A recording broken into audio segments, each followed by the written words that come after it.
சின்னதாக கட் பண்ணணும். நான் கொஞ்சம் பெருசாக கட் பண்ணிட்டேன். ரொம்ப பொடிசாக கட் பண்ணி போட்டிங்கன்னா அந்த நம்ம எண்ணெயில் முழு இருக்கும். இதுவும் பரவாயில்ல, திருப்பி விட்டுக்க வேண்டியது தான். எல்லாருக்கும் வணக்கம். இன்றைக்கி வந்து ஒரு அற்புதமான எண்ணெய் வந்து வீட்டில் நீங்கள் ஈஸியாக செஞ்சுக்கிற எண்ணெய். முடி வளர்கிறதுக்கு மட்டும் இல்லை, முடி நீண்டு வளரும், கொட்டுற முடி நிற்கும். எளிமையாக செஞ்சுக்கலாம். நீங்கள் அந்த தையல் இந்த தையல் எதுவுமே காய்ச்சிக்கிட்டு அரைச்சிக்கிட்டு இருக்க தேவையில்ல. ஈஸியான முறை. இதில் இந்த தைலத்தோட பலனை சொல்லிடுறேன்.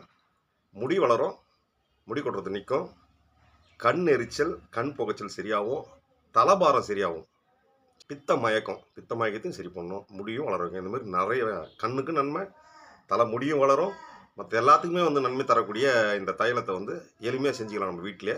இதுக்கு தேவையான பொருள் என்னென்னா 400 கிராம் நல்லெண்ணெய், 35 கிராம் அருகம்புல் வேறு, 15 கிராம் மிளகு, 25 கிராம் நல் ஜீரகம். நம்ம இந்த ரசத்துக்கு பயன்படுத்தும் இல்லையா, நம்ம வீட்டில் பயன்படுத்துகிற ஜீரகம், பிரியாணிக்கு போடுற ஜீரகம், பெரிய ஜீரகம் இல்லை, சிறு ஜீரகம். இவ்வளோதாங்க இதுக்கு தேவை. இதுக்கு மேலே உங்களுக்கு வந்து வாசனையாக வேணும் எண்ணெய், இப்போ அப்ளை பண்ணுறோம், தலையில் அப்ளை பண்ணுறோம், வாசனையாக இருக்கணும் எண்ணெய் அப்படின்னா கூட கிச்சலி கிழங்கு, கோரக்கிழங்கு சேர்த்துக்கலாம். ஒரு 10 கிராம் சேர்த்துக்கலாங்க கூட. அதை வந்து பொடி பண்ணியும் போடலாம், இல்லைன்னா நான் அப்படி காட்டுற மாதிரி செஞ்சிங்க. வெயிலில் இந்த தைலத்தை 20 நாள் வச்சு எடுத்து பயன்படுத்த ஆரம்பிக்கணும். அதுக்கப்புறம் வெயிலில் வச்சு எடுத்தாலும் பலன்தான். இந்த தைலத்தை நீங்கள் வந்து 2 மாதம் தொடர்ந்து பயன்படுத்திங்கன்னா கண்டிப்பாக முடி கொட்டுறது நின்று முடி வளரும். இது ஆதிகால முறை. இதில் அருகம்புல்னு சொல்கிறதுல சாதாரண விஷயம் கிடையாது. பாதாள மூலின்னு பேர். பிளட் ப்ரெஷரை குறைக்கக்கூடிய தன்மை இந்த மூலிகைக்கு உண்டு.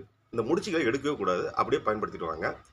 இந்த எண்ணெயை வந்து இப்போ ஆஃபீஸ் போகிறீங்க அப்படின்னா தடவின்னு போகும்போது எண்ணெய் தலையாக இருக்கும், எண்ணெய் ஒழுவும், தலையில் எண்ணெய் தடவணும் அப்படின்னு ஃபீல் பண்ணுறவங்க என்ன பண்ணுங்க, சாயந்தரம் ஒரு 6 மணிக்கு ஆஃபீஸ் விட்டு வந்தோன்னா வேலையை அந்த எண்ணெயை தலைக்கு அப்ளை பண்ணிட்டுங்க. அடுத்த நாள் காலையில் சீக்காவோ ஷாம்போ போட்டு குளிச்சுட்டு நீங்கள் போகலாம். இதை அப்படி டெய்லி பயன்படுத்திக்கலாம். ஆனால் வாரம் ஒரு முறை கண்டிப்பாக அது உடம்பு பூரா தேய்ச்சி குளித்தா உடம்புக்கு, நரம்புக்கு, கண்ணுக்கு நல்லது. கண்ணு குளிர்ச்சி தரும், மைண்டை வந்து சாந்தமாக வச்சுக்கோங்க. முடி கண்டிப்பாக வளருங்க. 2 மாதம் பாருங்கள் முடி எப்படி வளருதுன்னு பாருங்கள்.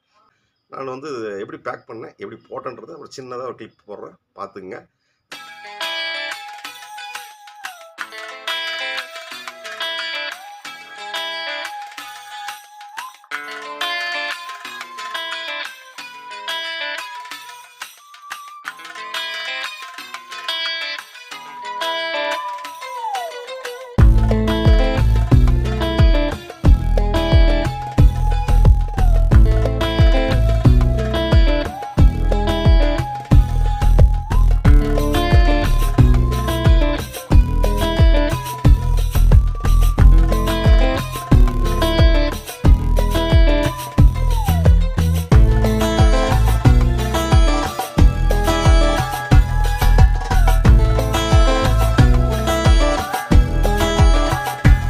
என் சேனலில் பார்த்ததுக்கு ரொம்ப நன்றி.